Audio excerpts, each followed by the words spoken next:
right now, we are on the cusp of either finally getting our hands on the Epstein client list, or we're on the cusp of getting another major disappointment. Let me give you the absolute latest in terms of the Epstein files, from Pam Bondi to Kash Patel to even President Trump himself just earlier this week coming out during an interview and confirming that the Epstein files will be released. Before we do though, I do hope you take a quick moment to smash those like and subscribe buttons so that this video can reach ever more people via the YouTube algorithm. However, getting back to the Epstein files, after roughly 2 years of absolutely no movement in this never-ending Epstein saga, well, it appears that right now, for the first time perhaps ever, there is a real possibility of Epstein's client list getting made public. To that end, this woman right here is Ms. Pam Bondi. Formerly, she was the Attorney General of Florida, and more notably, she was tabbed by President Trump to be the Attorney General of the United States. Her Senate confirmation wound up proving successful, and shortly after she took office, Ms. Pam Bondi gave an interview over on the Jesse Waters program on Fox News, wherein she dropped what she referred to as a bombshell. The fact that she had on her desk the Epstein files that she was about to make public the following day. Take a listen. I think tomorrow, Jesse, breaking news right now, you're going to see some Epstein information being released by my office. What kind? Are we going to see who was on the flights? Are we going to see any evidence from what he recorded? Because he had all of his homes wired with recording devices. Yeah. What you're going to see, hopefully tomorrow, is a lot of flight logs, a lot of names, a lot of information. But it's pretty sick what that man did. Okay. Now, obviously, that was huge. As the Attorney General of the United States, Pam Bondi sits as the director of the entirety of the Department of Justice. And so when you have someone like that say that she has the Epstein files sitting right there on her desk waiting to be released, that's huge news. Most people who are following the story closely were wrapped with anticipation, including myself. The next day, Pam Bondi was true to her word. An event was held over in Washington, D.C., wherein you had a group of journalists, social media personalities, and conservative podcasters. They were invited, and they were given these thick binders, which Pam Bondi claimed contained the Epstein files. Sounds great, except for the fact that the redactions in those documents were extensive, with some pages being almost entirely redacted. And then also, there was nothing new contained in those binders. All the documents that were handed out in that press briefing, these so-called Epstein files, turned out to just be the same documents that we've all known about for the past 8 or 9 years now. And it notably did not contain anything new regarding who was buying those children from Epstein. And so, this is where the whole story wound up taking an odd twist. According to Ms. Pam Bondi, the documents that she released in those binders were indeed all that she had access to. And therefore, she just assumed that those documents were all that there was. However, according to her, just 24 hours before the release, Ms. Pam Bondi claimed to have been contacted by a whistleblower who told her that the FBI field office in the Southern District of New York was hiding thousands of documents from the Trump administration. Here is Ms. Pam Bondi herself explaining the general situation in an interview over on Fox News. I gave them the deadline, Friday at 8. A truckload of evidence arrived. It's now in the possession of the FBI. Kash is going to get me and himself, really, a detailed report as to why all these documents and evidence had been withheld. And, we're going to go through it as fast as we can, but go through it very cautiously to protect all the victims of Epstein. And so, just to recap here, according to Ms. Pam Bondi, a truckload of files containing additional Epstein documents were delivered to her from the Southern District of New York, and Kash Patel's team over at the FBI is now combing through them. Now, you might ask why exactly they need to go through them rather than just release them to the public and have the public go through them. Well, this is where the story, you can say, gets a little funny. The DOJ claims that they need to go through the documents and redact sensitive information in those files. What's exactly considered sensitive, though? Well, prior to becoming the Attorney General, Pam Bondi gave an interview wherein she said that the victims' names need to be redacted in order to protect their identities. However, after she became Attorney General, she appears to have added national security concerns to the list of redactions that need to be made as well. Take a listen. What are the things that, and maybe some people don't understand the need to redact. In the case of a victim, that should be pretty obvious to people. What are the other things that maybe you would have to redact? Well, National security? no, of course, national security, some grand jury information, which is always going to be confidential, but we'll see. Let's look through them as fast as we can, get it out to the American people, because the American people have a right to know, not only on that, but on Kennedy, on Martin Luther King. Now, there are two very important things to mention here. Firstly, Jeffrey Epstein was not a politician, and neither was Ghislaine Maxwell a politician. And so why exactly would things related to national security need to be redacted in regards to their case?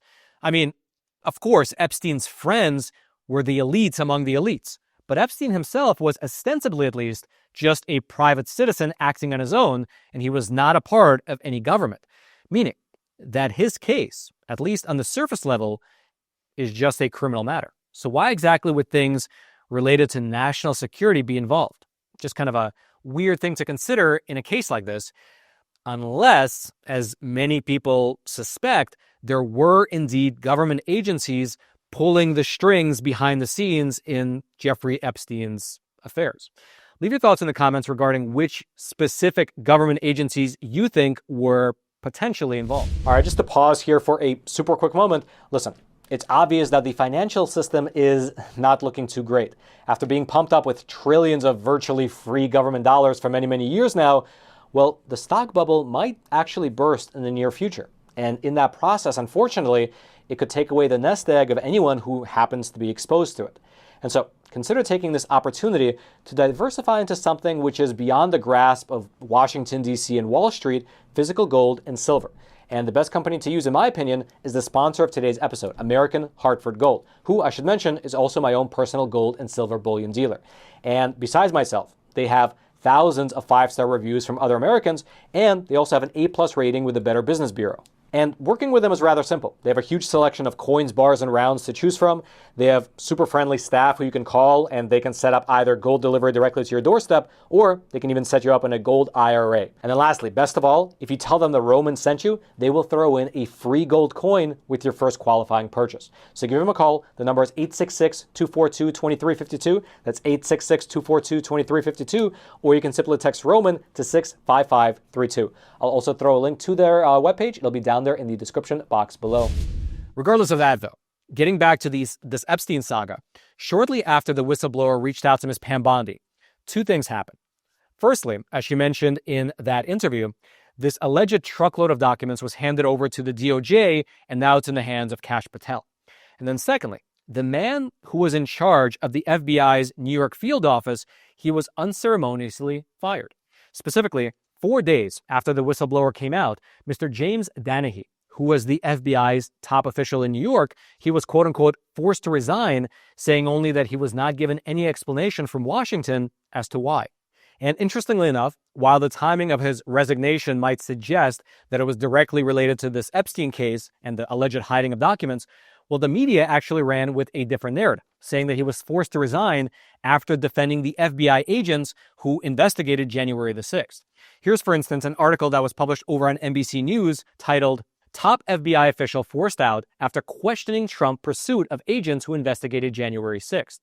And here's what the article says, quote, "The head of the FBI's New York field office was forced out on Monday, a month after he urged his employees to dig in after the Trump administration removed senior FBI leaders and requested the names of all agents who worked on January 6th cases. Last month, Dennehy wrote an email to his staff after the Trump Justice Department demanded a list of all bureau employees who had worked on criminal cases against Trump supporters who stormed the Capitol on January 6, 2021. It is widely believed inside the FBI that the resistance by Dennehy prevented a mass firing of thousands of FBI officials who worked on the January 6th cases. Dennehy's removal is likely to reignite fears of mass retaliation." And so there was that as well. Perhaps Mr. Dennehy would have been forced to resign anyway, but sort of as it played out, he was forced to resign shortly after the Epstein docs were found to have been hidden in that office. That's not to say that he was actively hiding them, only that the timing of his dismissal makes it seem like there might have been a connection between these two events, although frankly, we'll likely never know. And so just to recap thus far, the new Attorney General of the U.S. has claimed to have now taken possession of all the Epstein docs that were hidden in the New York field office. the head of that field office was unceremoniously dismissed, and now Kash Patel and his team over at the FBI are sifting through the documents before hopefully releasing them to the public.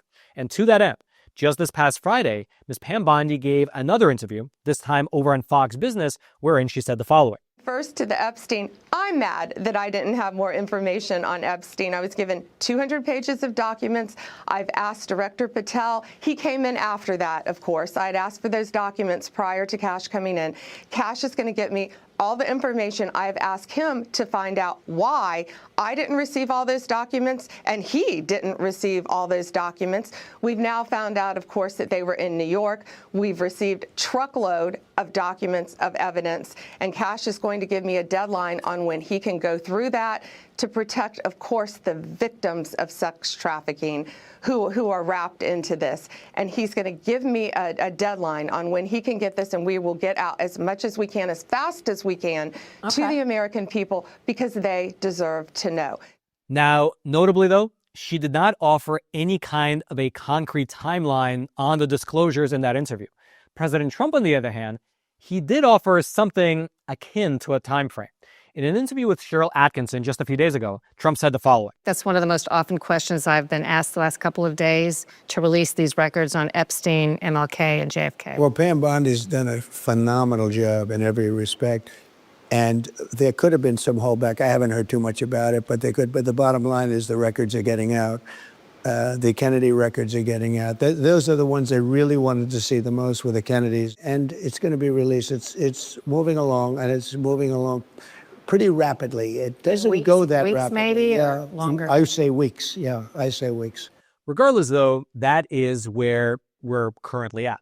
Trump's DOJ, they claim to have taken possession of all the documents, and they now have them in hand. The new FBI director is sifting through them literally as we speak. And President Trump, he assured the entire nation that we can expect to have them be released to the public sometime soon. However, having said that, I would love to ask you, do you think that after all these years, we are really going to finally find out who was buying these children from Epstein? Or do you think that this is going to be just another wild goose chase that bears absolutely no fruit? Please leave your thoughts in the comment section below, because I myself, I've honestly always thought that it was the most ridiculous thing possibly ever in the world that Ghislaine Maxwell was sentenced to 20 years in prison. Pam Bondi claims that she was sentenced because there were over 250 victims, and yet not a single person who abused these kids has been brought to justice. I mean, really, just take a moment to think about that. There's a woman sitting in prison right now for trafficking well over 200 kids, but all the clients she allegedly trafficked the kids to remain hidden. I mean, it absolutely defies logic. If there are no buyers, then Ghislaine Maxwell should be released from prison because she did not do anything wrong. But if there were buyers, then those people, the ones who bought the kids, need to be charged for their crimes. Because as it stands right now, as I'm recording this video, there's a woman sitting in prison for trafficking over 200 kids to absolutely no one. If you'd like to go through any of the details of the updates that we discussed in today's episode, I will throw all my research notes down into the description box below for you to peruse at your own leisure. And I really do hope that you leave some comments in the comment section below, because I'd love to know what you think, because I myself, I've got a lot of thoughts on this issue. None of them are great, and they can be summed up in one word, which is frustration. Anyway, that's me. All the links will be down in the description box below. And then until next time, I'm your host, Roman from the Epoch Times. Stay informed. Most importantly, stay free.